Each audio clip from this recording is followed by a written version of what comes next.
Dimulai Ustaz? Sebentar ya, belum terhubung kita sama Nah, Roger. Kita tunggu aja ya. nah.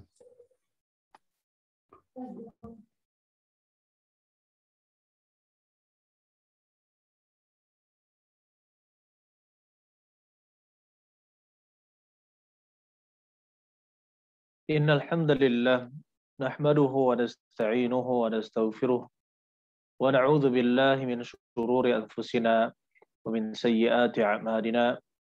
May yahdihillahu fala mudilla lahu wa may yudlil fala hadiya lahu. Asyhadu an la ilaha illallah wa asyhadu anna Muhammadan 'abduhu wa rasuluh. Allahumma shalli ala nabiyyina Muhammad wa ala ali Muhammad kama shallaita ala Ibrahim wa ala ali Ibrahim innaka Hamidum Majid.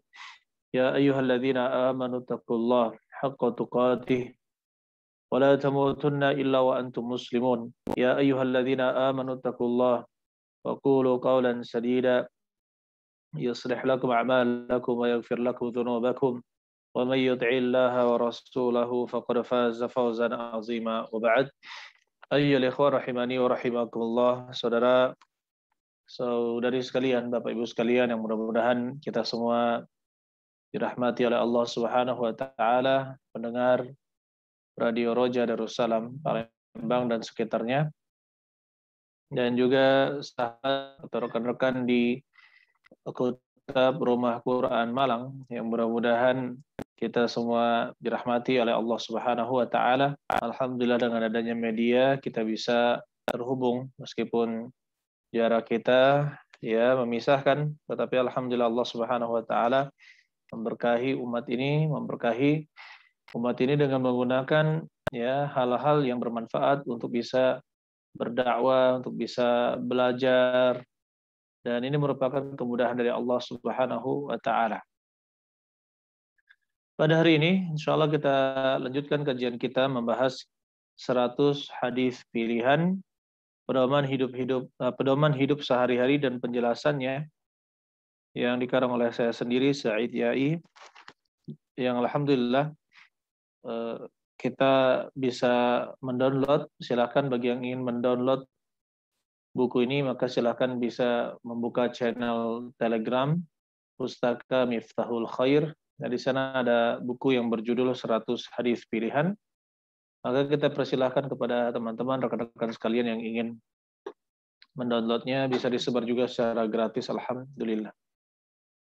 Kita masuki hadis ke-29 dan 30 insyaallah pada malam hari ini. Kita bacakan hadisnya an Anas bin Malik radhiyallahu anhu. Diriwayatkan dari Anas bin Malik radhiyallahu anhu. Baik, sebentar.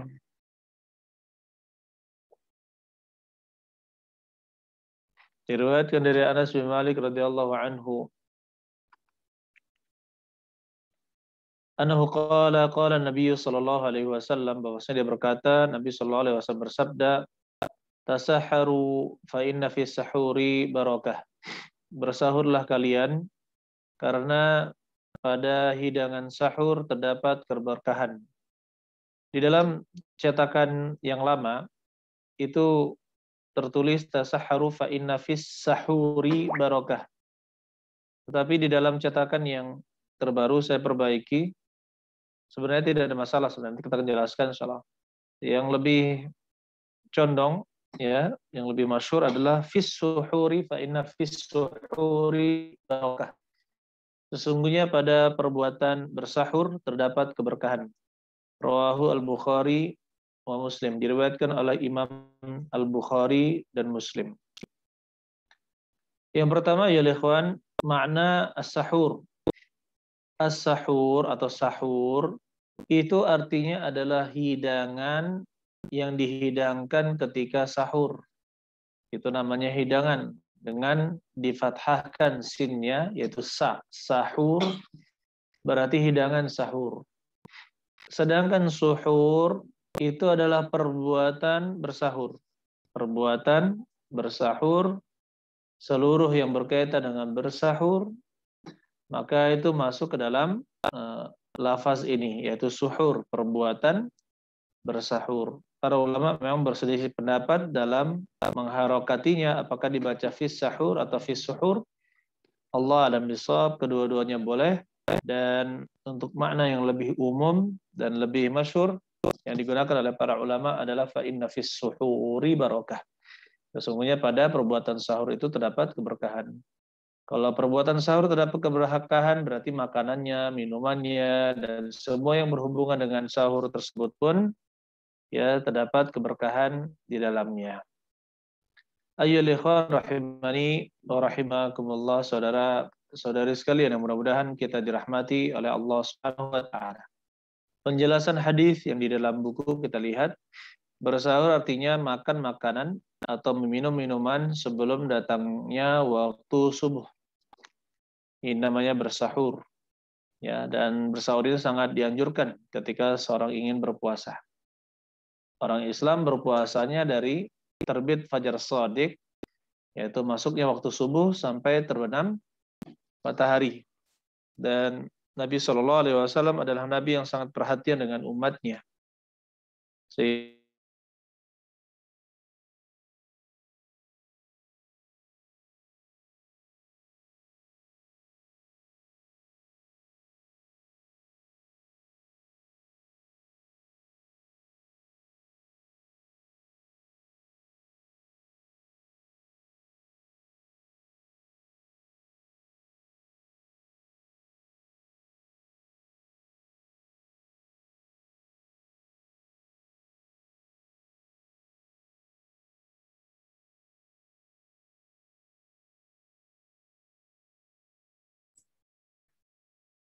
Tes, suaranya terputus sepertinya Ustaz.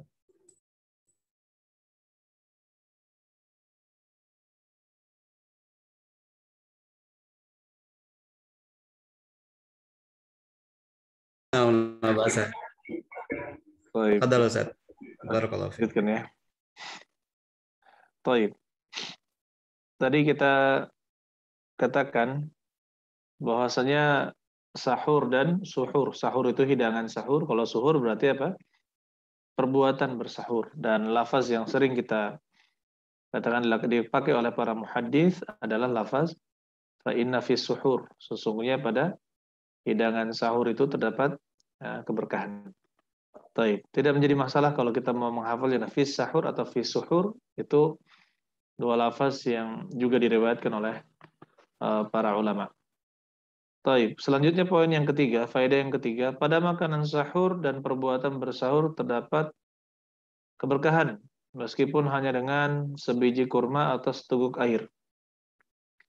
Jadi kalau kita tidak mampu untuk makan, maka jangan lupa untuk minum seteguk air.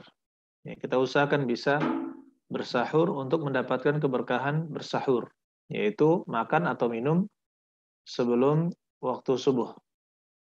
Dan arti keberkahan itu apa? Keberkahan artinya mendapatkan kebaikan, senantiasa dalam kebaikan, dan kebaikannya terus-menerus bertambah. Kebaikan tersebut terus-menerus bertambah. Jadi ada tiga hal, mendapatkan kebaikan, kemudian terus-menerus mendapatkan kebaikan, kemudian yang ketiga, kebaikannya itu terus bertambah. Kebaikannya terus bertambah. Begitu pula dalam hidup kita, dan juga di dalam harta kita, umur kita, ya. Semakin kita usahakan, semakin kita bertambah umur kita, maka kita berusaha agar semakin menjadi manusia yang berkah, penuh keberkahan. Kata Nabi Isa alaihissalam, wa ja'alani mubarakan ainama kuntu. Di dalam surat Maryam, dan Allah telah menjadikanku mubarakan, penuh dengan keberkahan, ainama kuntu, dimanapun aku berada. Taib ayyuhal ikhwan rahimani wa rahimakumullah. Tentang sahur, ada beberapa adab yang harus kita perhatikan. Yang pertama, sesungguhnya Allah dan para malaikat itu berselawat kepada orang yang bersahur. Kepada orang yang bersahur. Sebagaimana diriwayatkan oleh Al-Imam Ibnu Hibban di dalam sahihnya dari Ibnu Umar. Rasulullah SAW bersabda, Inna Allaha wa malaikatahu, sesungguhnya Allah dan para malaikatnya yusalluna 'alal mutasahhirin. Berselawat kepada al-mutasahhirin, yaitu orang yang bersahur. Kepada orang yang bersahur. Begitu pula kata Nabi sallallahu alaihi wasallam, faslu ma baina siyamina wa siyami ahli kitab aklatus sahar. Pembeda atau pembatas antara puasa kita dengan puasa ahli kitab adalah makan sahur, adalah makanan sahur. Jadi kita biasakan ayyuhal ikhwan, ya, sebagaimana di suatu daerah, saya pernah di suatu daerah, kalau di Sumatera Selatan alhamdulillah ya biasa kita orang bersahur itu sudah menjadi kebiasaan. Tapi pernah saya tinggal di suatu daerah, di daerah itu subhanallah mereka sengaja mengakhirkan tidur sampai jam 12 malam misalkan, atau kurang dari jam 12. Setelah itu mereka, ya karena kebiasaan mereka tidak sholat berjamaah, ya akhirnya mereka tidak bersahur. Mereka puasa, tapi mereka tidak bersahur. Maka kita katakan, faedah sahur itu sangat banyak sekali. Ya, sebagai contohnya kita akhirkan sahur, kemudian kita bisa, yang laki-laki bisa sholat berjamaah.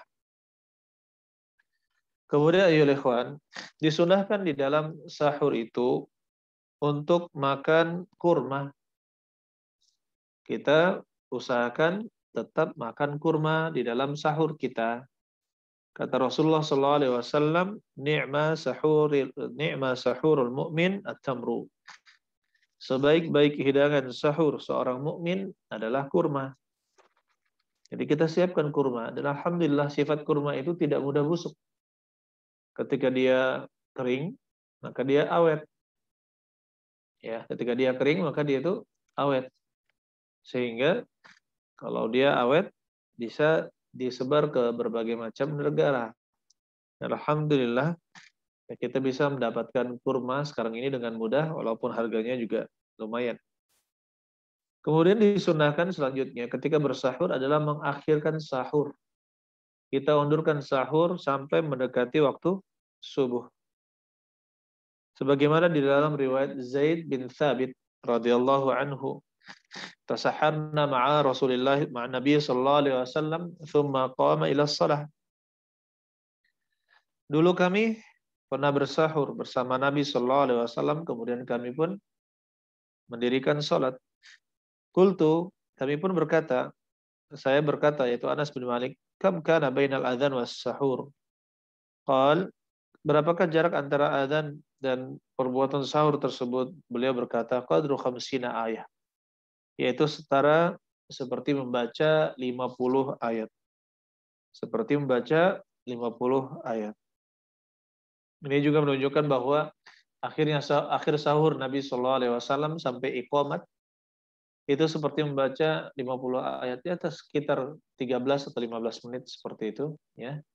Jadi di sini karena manusia sudah banyak yang bangun dan bersahur, sehingga disegerakan pengerjaan waktu subuh pada saat itu.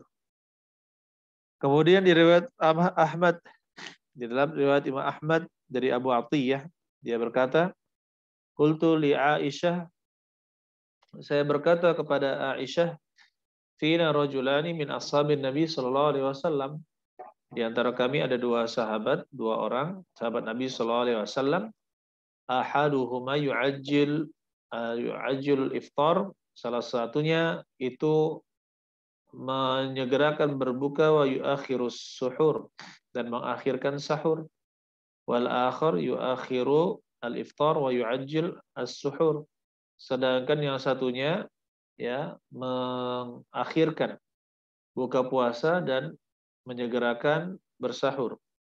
Maka berkata Aisyah radhiyallahu taala anha, ayyuhum alladhi yu'ajjilul iftar wa yu'akhiru suhur, siapakah di antara keduanya itu yang menyegerakan buka puasanya dan mengakhirkan sahurnya? Qultu, saya pun menjawab, Abdullah ibn Mas'ud, yaitu Abdullah bin Mas'ud.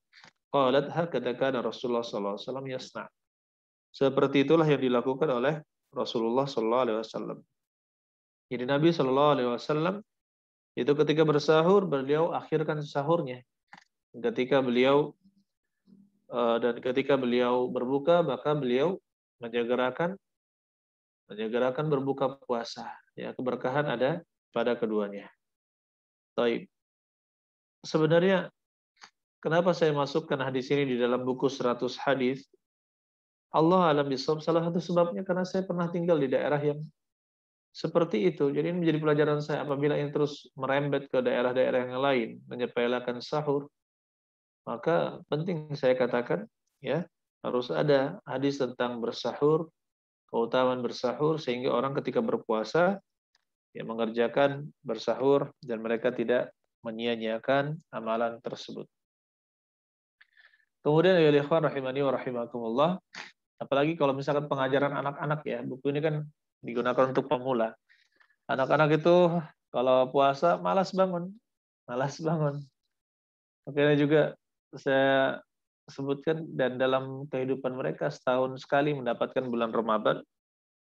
Begitu pula ada puasa-puasa sunnah. Maka dengan dicantumkan hadis ini di nomor 29 dan mereka hafal, maka mereka akan tahu bahwa saya ada kebaikan pada perbuatan bersahur dan menyemangati mereka untuk mau bersahur dan juga mau berpuasa. Baik. Saudara-saudara sekalian yang mudah-mudahan kita dirahmati oleh Allah Subhanahu wa taala. Kemudian hadis yang ke-30. Kita bacakan hadisnya yaitu hidup di dunia. An Abdullah bin Umar radhiyallahu anhu diriwayatkan dari Abdullah bin Umar. Mudah-mudahan Allah meridhai keduanya. Annahu qala, dia berkata, akhadha Rasulullah sallallahu alaihi wasallam bimankibi. Rasulullah sallallahu alaihi wasallam memegang ya pundakku, memegang pundakku. Baik. Faqala, dan beliau berkata, kun fid dunya ka'annaka gharibun aw 'abiru sabil. Jadilah kamu di dunia, ya jadilah kamu di dunia seolah-olah kamu menjadi orang yang asing atau 'abiru sabil, orang yang menyeberangi jalan. Maksudnya orang yang menyeberangi jalan di sini orang yang musafir, yang sekedar tinggal sebentar di persinggahannya, kemudian dia akan beranjak ke tempat yang dituju, yaitu ke tempat tujuan safarnya. Baik, di sini ikhwan kalau kita lihat di sini kun fid dunya, jadilah di dunia, ka'annaka gharibun, seolah-olah engkau adalah orang asing, atau 'abirus sabil, atau seperti orang yang menyeberangi jalan. Ada beberapa faedah yang bisa kita tarik ya di dalam buku ini.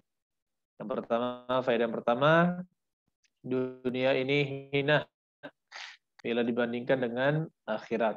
Dunia ini hina bila dibandingkan dengan akhirat. Sebagaimana pernah marra Nabi sallallahu alaihi wasallam di sakhratin jarba. Dulu Nabi sallallahu alaihi wasallam pernah melewati bangkai kambing. Ya, bangkai kambing. Maka Nabi sallallahu alaihi wasallam katakan, tarawna hadhihi hayyinatun ala ahliha. Bukankah kalian memandang bahwasanya ya, bangkai kambing ini sangat hina, ya sangat hina di hadapan pemiliknya. Taib, maka kata Rasulullah SAW, "Fawalladzi nafsu Muhammadin biyadih, demi yang jiwa Muhammad berada di tangannya, la dunya ahwana 'ala Allah min hadhihi 'ala ahliha." Dunia itu lebih hina ya di mata Allah, di pandangan Allah daripada pandangan pemiliknya terhadap bangkai kambing ini. Ini menunjukkan ayyuhal ikhwan rahimani wa rahimakumullah, saudara-saudara sekalian, yang mudah-mudahan kita dirahmati oleh Allah Subhanahu wa taala. Ini menunjukkan bahwa hakikat dunia itu adalah hina dan kita diperintahkan untuk mencari akhirat Allah Subhanahu wa taala. Baik. Kemudian faedah yang kedua, orang Islam itu benar-benar yakin bahwa ada kehidupan setelah kematian.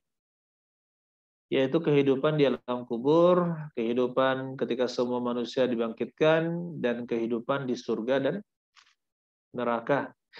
Kita yakin ada yaumul akhir. Ada yaumul akhir, hari setelah di kehidupan dunia ini ada namanya alam barzakh. Yaitu alam antara dunia dengan akhirat. Kemudian kita masuki alam akhirat. yang diawali dengan dibangkitkannya seluruh manusia dan jin.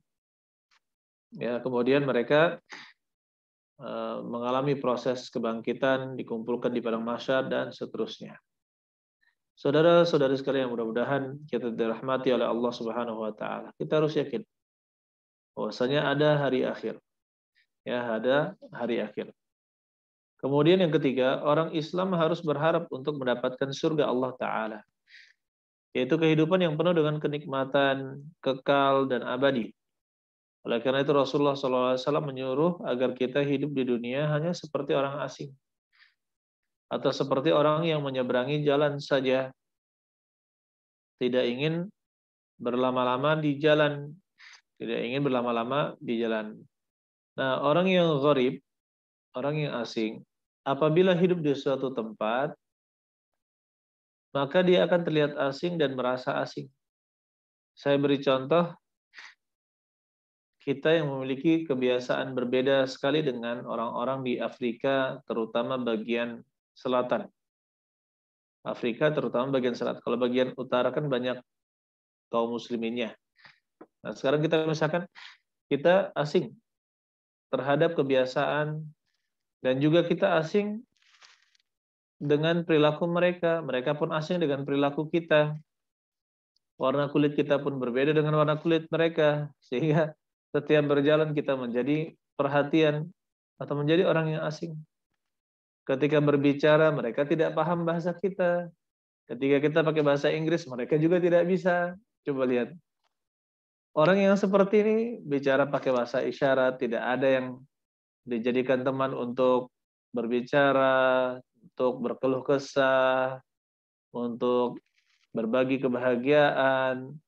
Maka yang seperti ini orang tersebut pasti ujung-ujungnya apa? Tidak merasa betah. Tidak merasa betah di tempat itu. Ya, saya ingin pergi secepatnya dari tempat ini. Kenapa? Dia merasa asing. Dia merasakan keasingan.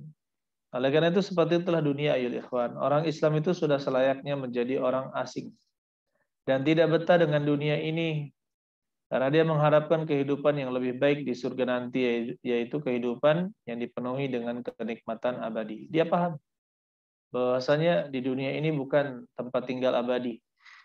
Kalau kita lihat, kalau kita ingin menyeberangi suatu jalan, suatu jembatan, ya, ketika kita sudah berada di tengah jembatan, apakah kita ingin membangun rumah mewah di tengah jembatan tersebut?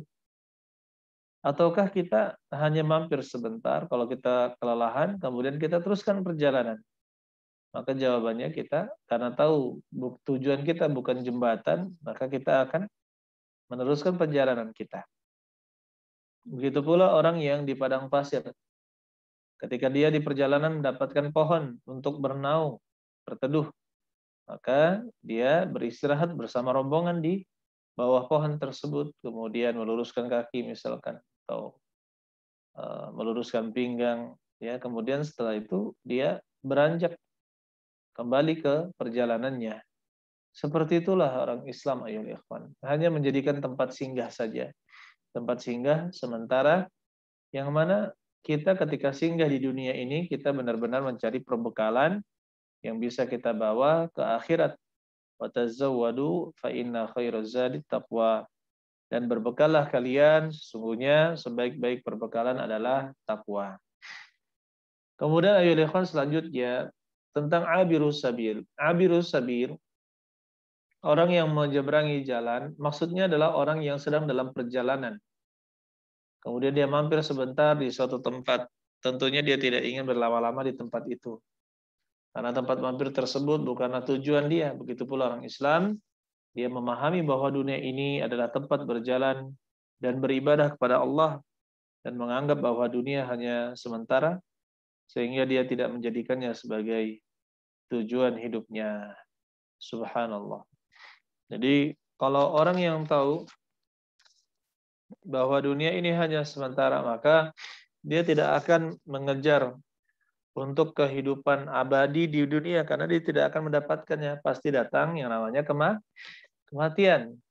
Kalau dia tahu bahwa akan datang kematian dan dia datang tanpa diundang dan pasti akan terjadi meskipun kita tidak tahu kapan itu terjadi kematian, maka manusia sudah sepantasnya bersiap-siap untuk menghadapi kematian tersebut. Di dalam syariat kita diperintahkan untuk banyak mengingat kematian. Kata Rasulullah SAW, "Aktsiru min dzikri hadhimil ladzat." Banyaklah kalian mengingat penghancur kelezatan, penghancur kenikmatan. Maksudnya adalah kematian. Begitu pula kita disuruh oleh Nabi SAW untuk berziarah di kuburan. Zurul kubura fa innaha tudzakirukumul akhirah. Ziarahilah oleh kalian kuburan-kuburan, sesungguhnya perbuatan tersebut mengingatkan kalian kepada kematian, kepada akhirat. Jadi ketika kita mengingat kematian, maka angan-angan kita tidak akan panjang. Angan-angan kita justru malah semakin pendek. Angan-angan kita justru malah semakin pendek terhadap hal-hal yang berkaitan dengan dunia. Contohnya seseorang ya membayangkan bahwa dia tidak akan hidup lama, atau dia membayangkan bahwa saya harus terus beramal soleh dan menjauhi perbuatan maksiat. Bisa jadi malam ini saya mati, bisa jadi besok pagi saya menghembuskan nafas terakhir, bisa jadi ya besok siang saya adalah manusia, saya berpisah, ruh saya berpisah dengan jasad saya. Jadi dia selalu bersiap-siap untuk menghadapi kematian. Oleh karena itu, Abdullah bin Umar setelah meriwayatkan hadis ini, beliau mengatakan, "Faidha asbahta fala tantaziril masa." Jika kamu berada di waktu pagi, maka janganlah engkau nantikan datangnya hari sore. Dan jika engkau berada di waktu sore, maka janganlah engkau nantikan datangnya waktu pagi. Maksudnya apa? Penuhi amalan-amalan kamu. Jangan kamu berpikir panjang bahwa kamu akan hidup lama, sehingga itu akan melalaikan dari mengingat akhirat. Baik. Oleh karena itu ya ikhwan, ketika seorang banyak mengingat kematian, maka dia akan bahagia.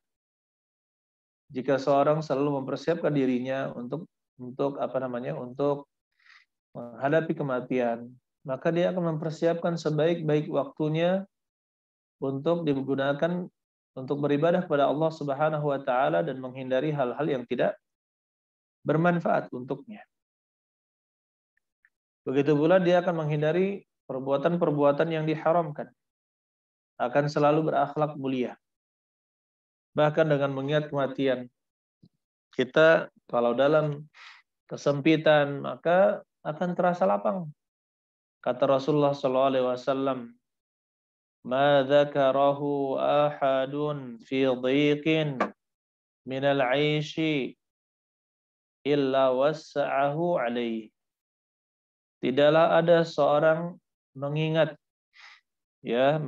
kematian di saat dia itu sempit, susah dari kehidupannya, illa wasa'ahu 'alaihi, kecuali mengingat kematian itu akan melapangkan dirinya.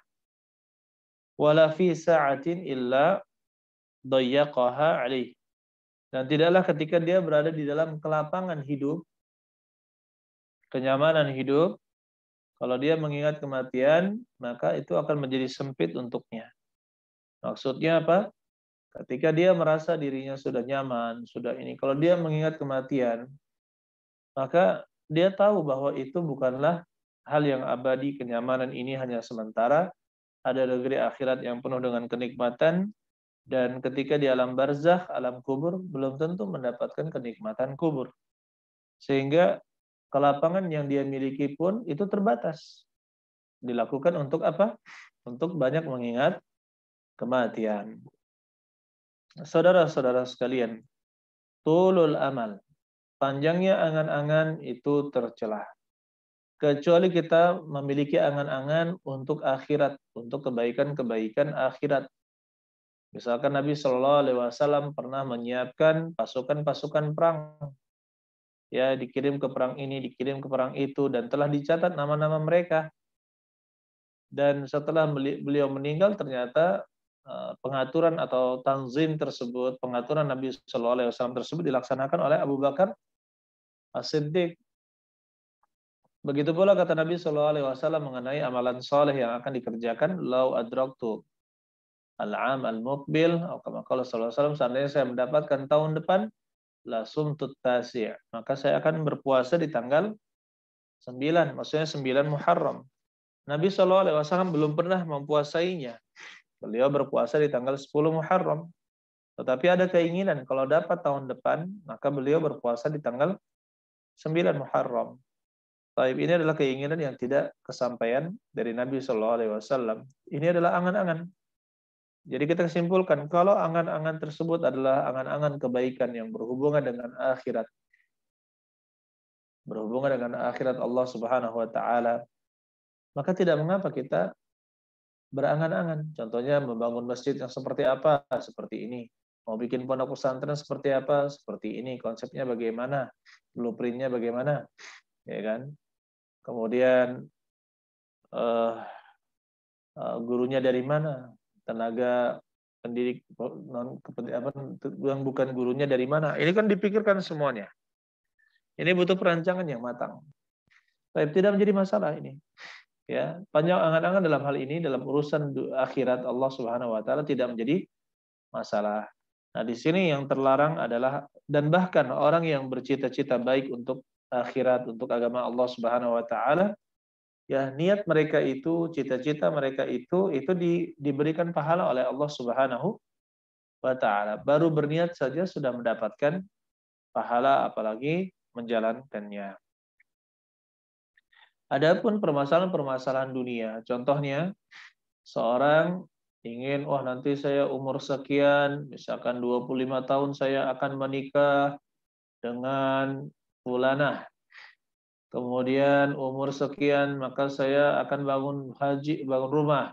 Umur sekian saya beli mobil. Umur sekian saya misalkan harus punya mobil mewah. Umur sekian saya harus punya kolam renang. Umur sekian saya harus bisa melancong ke Korea, China, dan sebagainya. Umur sekian saya harus keliling dunia. Coba, urusan dunia. Yang seperti ini ya kan tercela. Ya, menganggap dirinya masih memiliki kehidupan yang panjang itu tercela. Sehingga akan melalaikan dari mengingat akhirat. Nabi Shallallahu Alaihi Wasallam pernah menggariskan 3 garis. Satu garis pertama di dekat beliau, garis kedua lebih jauh dari beliau, garis ketiga ya lebih jauh lagi dari beliau. Garis yang pertama, Rasulullah Shallallahu Alaihi Wasallam katakan, hada anta, ini adalah kamu, maksudnya posisi kamu sekarang di sini. Garis yang kedua, wahada ajaluk, ini adalah kematianmu, ajalmu. Wahada amaluka, ini adalah impianmu atau angan-anganmu. Maksudnya apa? Belum sampai seluruh angan-angan kita itu tercapai, pasti kita sudah mendapatkan kematian. Nah, oleh karena itu kalau kita ingin berangan-angan, angan-anganlah kebaikan. Contohnya orang mengumpulkan harta untuk bisa naik haji. Bersusah payah menabung. Wah, ini pokoknya saya nabung misalkan dalam sebulan hanya bisa menabung 500.000. Ya, kalau misalkan dia 500.000, sedangkan suami istri kalau mau berhaji maka butuh misalkan 50 juta. Misalkan butuh berapa? 50 juta. Sementara kemampuannya dia adalah 500.000. Berarti apa? 100 bulan. Gitu kan? 100 bulan. Wah, 100 bulan ini. Enggak apa-apa. 100 bulan. Berarti kalau dibagi 12 bulan, maka 8 tahun dia menabung. 8 tahun dia menabung untuk bisa naik haji. Nah, angan-angan seperti ini tercela apa tidak? Jawabannya tidak tercela. Bahkan dia selalu mendapatkan pahala atas apa yang dia lakukan. Saya dulu pernah mendapatkan cerita ya, subhanallah. Ada seorang bapak penjual makanan seperti itu, ya dilihat oleh orang, Pak, kenapa Bapak sisihkan di sini ada ketika setiap ada setiap ada pembeli, maka disisihkan 3. Yang pertama adalah katanya yang pertama ini untuk mengembalikan modal usaha. Yang kedua adalah keuntungan. Yang ketiga untuk naik haji. Ya, untuk naik haji. Masya Allah. Jadi di situ dia sudah meniatkan untuk naik haji. Ya, padahal dari segi usahanya itu tidak terlalu, ya kita katakanlah jauh lah ya dari harapan kalau mau dikatakan kaya ya tidak. Makanya tapi di sini niat untuk bisa naik haji, maka kita sarankan juga kepada kawan-kawan yang seperti di Sumatera Selatan ini, naik haji itu butuh sampai kalau kita 22-23 tahun menanti. Kalau kita mendaftar sekarang, mungkin 23 tahun sekarang ya. Kalau kemarin datanya 22 tahun. Mungkin sekarang sudah mendaftar lagi jadi 23 tahun. Kalau kita baru mendaftar di usia 60, ya, di usia 60 kita mendaftar, enggak tahu antriannya kapan. 80-an tahun baru kita berhaji. Baik, itu sudah tidak bisa ngapa-ngapain, belum tentu hidup juga. Kita belum tentu hidup sampai usia 80 tahun. Kalaupun masih hidup, maka ya belum tentu sehat. Karena itu kita sarankan ya kalau mau punya rumah, cukup yang sederhana saja. Yang penting cukup nafkah untuk keluarga, anak istri, tidak perlu mewah-mewah dulu.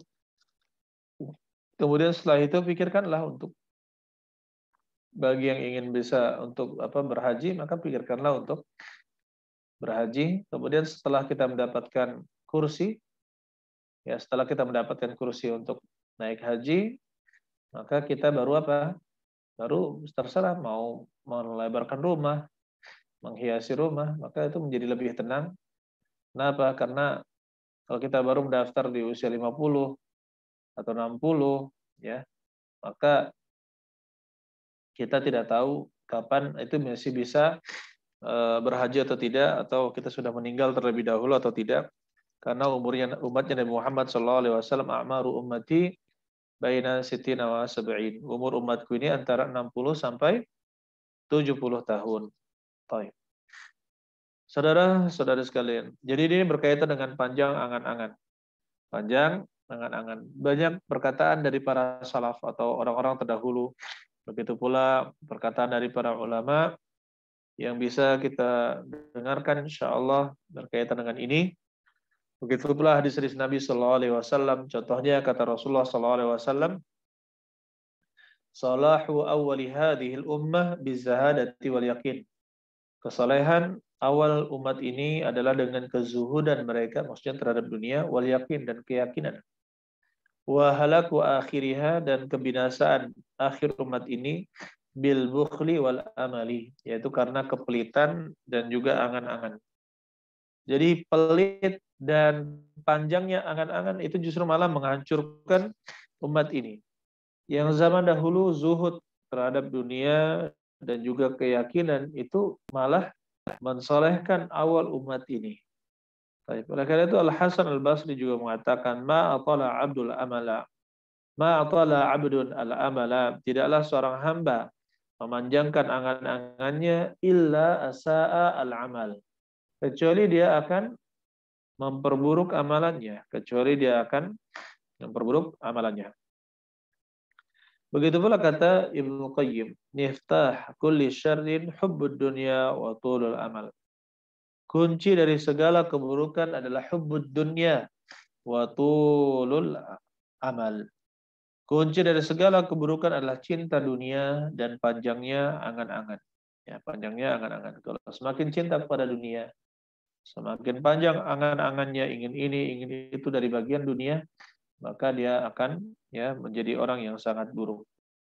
Begitu pula kata Al-Hafiz Ibnu Hajar Al-Asqalani, beliau mengatakan di dalam Fathul Bari yang berkaitan dengan angan-angan, wa yatawalladu min tulil amali, dan panjang angan-angan itu melahirkan beberapa hal.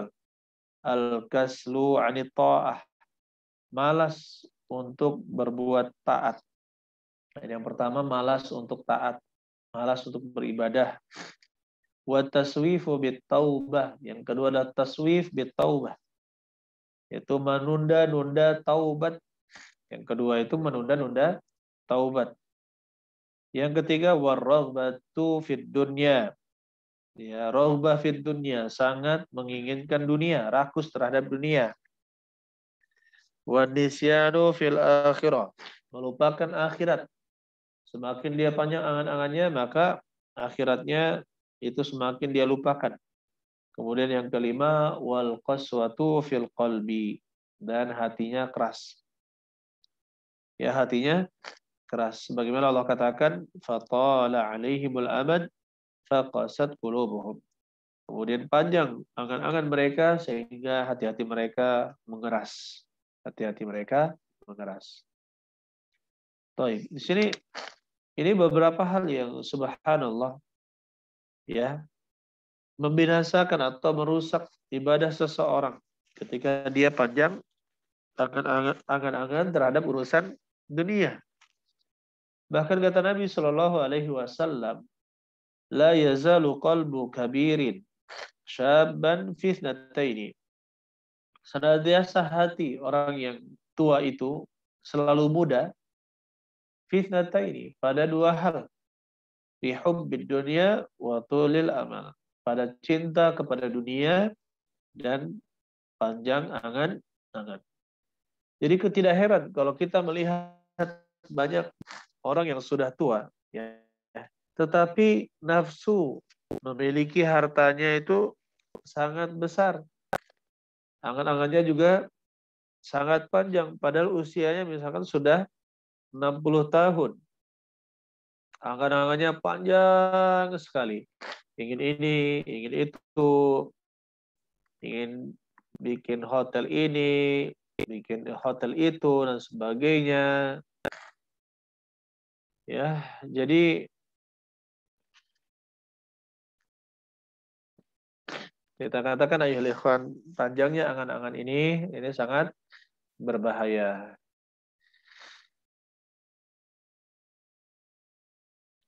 Baik, kita sebutkan ya ikhwan, perkataan Ibnu Qayyim juga, idha'atul waqti asyaddu minal maut. Menyia-nyiakan waktu itu lebih parah daripada kematian. Lianna idha'atul waqti, karena membuang-buang waktu itu taqta'uka 'anillahi wad daril akhirah, memutuskan hubungan antaramu dengan Allah dan negeri akhirat. Wal mautu, sedangkan kematian, yaqta'uka 'anid dunya wa ahlihi, hanya memutuskan hubunganmu dari dunia dan keluarga saja. Baik, ini buruknya idha'atul waqt. Oleh karena itu beliau mengatakan idha'atul waqt tulul amal idha'atul waqt. Min alamat tulul amal idha'atul waqti. Dan di antara tanda-tanda panjangnya angan-angan adalah menyia-nyiakan waktu. Waktu itu sangat berharga. Oleh karena itu di dalam hadis Nabi Sallallahu Alaihi Wasallam beliau katakan, "U'budillah ka'annaka tarahu." Sembahlah Allah seolah-olah engkau melihatnya. Fa illam takun tarahu fa innahu yaraka. Apabila engkau tidak melihatnya, maka sesungguhnya Allah melihatmu. Wahsib nafsaka ma'al mauta. Dan anggaplah dirimu itu bersama orang-orang yang sudah mati. Ya, yang sudah mati. Jadi Rasulullah SAW menyuruh kita selalu berada seperti orang yang akan mati sebentar lagi. Ya, jadi kita disuruh untuk menganggap seperti orang yang mati. Maksudnya apa? Sebentar lagi kita mati. Dengan demikian kita akan terus memperbaiki amalan-amalan. Taib. Begitu pula perkataan Abu Darda. Ya, wa'uddu anfusakum fil mauta, dan perhitungkanlah diri-diri kalian bersama orang-orang yang mati, wa'lamu, dan ketahuilah anna qalilan yughnikum, bahwasanya sedikit yang sedikit tapi mencukupi kalian, khairun min katsirin yulhikum, itu lebih baik daripada banyak tetapi melalaikan kalian. Baik, ini menunjukkan apa ya ikhwan? Pentingnya kita ya mengatur waktu, memanfaatkan waktu sebaik-baiknya, mengerjakan hal yang bermanfaat, dan kita tidak berangan panjang kecuali angan-angan akhirat, Adapun tentang dunia, maka kita cukup berangan-angan singkat dan kita sebenarnya ya berada di dalam bukan tahun-tahun kematian, tetapi sedang berada di detik-detik kematian. Semakin kita merasa bahwa kita berada di detik-detik kematian, sebentar lagi kita akan mati, sebentar lagi kita akan mati, maka secara ibadah kita tidak akan melalaikannya. Secara hubungan dengan manusia, maka kita berusaha untuk tidak berbuat zalim sedikit pun dan selalu beradab dengan adab yang mulia, sehingga kita beradab ya dengan perbuatan yang tidak perlu minta uzur kepada orang lain ketika kita ya bersikap atau berbuat. Allahu a'lam bishawab. Saya rasa ini ya materi kita pada hari ini, yaitu tentang sahur, dan juga yang kedua adalah tentang ya panjang angan-angan kehidupan di dunia, bagaimana kehidupan di dunia seharusnya kita bayangkan bahwa kita jadikan diri kita seperti orang yang asing yang tidak betah. Kemudian yang kedua kita kita seperti orang yang bersafar, yang hanya mampir sebentar. Baik. Di sini ada pertanyaan. Bismillah, semoga Allah merahmati Ustadz keluarga, amin. Bagaimana mengamalkan surat Ad-Duha ayat yang terakhir, wa amma bi ni'mati rabbika fahaddits, sedangkan amal sebaiknya ditutupi. Jaid. Dan adapun nikmat Rabb kamu, maka ceritakanlah. Pertama, menceritakan kenikmatan itu termasuk bentuk syukur nikmat. Ya, itu merupakan syukur akan kenikmatan yang Allah Subhanahu wa taala berikan. Makanya dikatakan wa amma bi ni'mati rabbika fahaddits, adapun kenikmatan Rabb kamu maka ungkapkanlah. Kemudian yang kedua, disampaikan kenikmatan tersebut kepada orang yang insya Allah tidak hasad. Yang insya Allah kenikmatan tersebut kalau kita dengarkan kepada orang lain, maka dia tidak berhasad. Tidak akan hasad kepadanya. Atau malah orang tersebut akan senang. Karena di sebagian manusia ini ada saja orang-orang yang tidak senang kalau kita memiliki sesuatu, tidak senang kalau kita punya sesuatu, ya kan? Maka ceritakanlah hanya kepada orang yang senang dengan kenikmatan yang telah kita dapatkan. Kemudian yang ketiga, ketika itu diungkapkan ketika kita merasa aman dari riya. Merasa aman dari riya atau merasa aman dari tafakhur. Tafakhur, bentuk membangga-banggakan diri. Begitu pula menampakkan amal-amal soleh. Taib. Jika kita menyebutkan kenikmatan, tujuannya adalah mendapatkan hati-hati manusia, ya maka ini disebut dengan riya. Disebut dengan riya, dan sangat tipis antara menyebutkan kenikmatan dengan yang namanya memperlihatkan amalan soleh. Sehingga kita katakan jika seorang guru, apakah ini menyebutkan kenikmatan ataukah menampakkan amalan soleh agar ingin dipuji oleh manusia, maka sebaiknya dia urungkan, menceritakan hal tersebut kepada orang lain. Contohnya ya seperti dia diberikan oleh Allah Subhanahu wa taala harta, alhamdulillah katanya. Kita mudah untuk bersedekah, ratusan anak yatim telah kita bantu, ya kan? Kemudian seperti ini. Kemudian kita bisa juga bangun masjid, beberapa masjid sudah kita bangun. Baik, yang perkataan-perkataan seperti ini bisa itu merupakan takallum, tahadduts bi ni'matillah, berbicara atau mengungkapkan tentang nikmat Allah Subhanahu wa taala, dan bisa juga adalah bentuk apa? Adalah bentuk riya, yaitu menampakkan amalan soleh agar mendapatkan hati dari orang lain. Maka yang seperti itu ayolah ikhwan rahimani wa rahimakumullah, sebelum kita mengucapkan kenikmatan yang Allah Subhanahu wa taala berikan kepada kita, maka sebaiknya kita timbang-timbang dulu apakah ini termasuk riya atau bukan, gitu kan. Kecuali memang ada manfaatnya yang sangat besar, ya, ada manfaat yang sangat besar Seperti misalkan seorang yang kaya, dia duduk bersama orang-orang yang kaya lainnya. Ya, dia punya tujuan untuk mengajarkan kebaikan kepada orang lain. Contohnya, ada orang yang punya ratusan miliar, bahkan hartanya kalau dengan asetnya sampai triliunan misalkan. Tapi tidak punya satu masjid yang dia bangun. Akhirnya dia berkumpul orang-orang kaya tersebut dan berkata, alhamdulillah, bifadlillahi ta'ala, karena karunia Allah subhanahu wa ta'ala, masjid yang di daerah ini itu saya yang bangun. Saya yang bangun bersama istri, bersama anak-anak saya. Baik. Maksudnya dia punya niatan apa? Agar orang kaya yang lainnya, temannya itu juga bersemangat untuk membangun masjid. Maka seperti ini tidak menjadi masalah. Tidak menjadi masalah. Ada tujuan yang baik untuk mengajak orang agar mau bersedekah juga. Baik. Adapun kalau dia ragu apakah ini jatuh kepada riya ataukah tidak, maka sebaiknya apa? Sebaiknya ditinggalkan. Allah alam bishawab. Ada lagi silakan. Pertanyaan lisan tidak mengapa. Silakan Rais.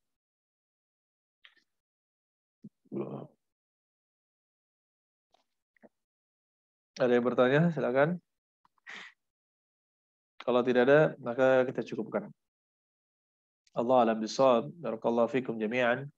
Subhanakallahumma bihamdik asyhadu an la ilaha illa anta astaghfiruka wa atubu ilaik.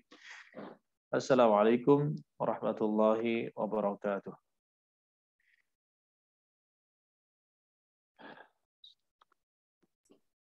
Waalaikumsalam.